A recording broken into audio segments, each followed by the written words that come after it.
Welcome to Zisodel TV. Kindly subscribe, share, and like for latest updates and news. Welcome to Zisodel TV. A Lagosian, a Nigerian of no mean feat, Alhaji Aliko Dangote. Distinguished guests, ladies and gentlemen.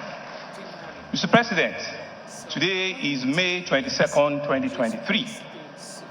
Mr. President, exactly 7 days from today, you will graciously, by the grace of Almighty Allah, be bowing down as the President of the Federal Republic of Nigeria. Mr. President, if you don't know, you have spent 2,915 days out of 2,922 days that you have.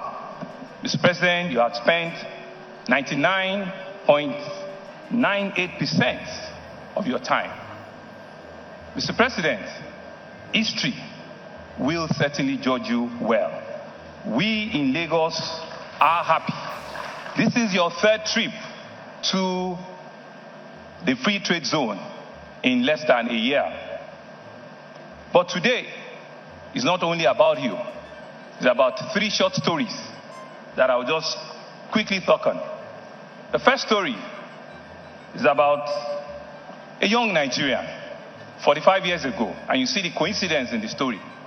45 years ago, who came to Lagos all the way from another mega city in our country, Kano, who saw the prosperity, the diversity of our country, who came with nothing, but in 45 years has built the biggest empire in the world for Africa.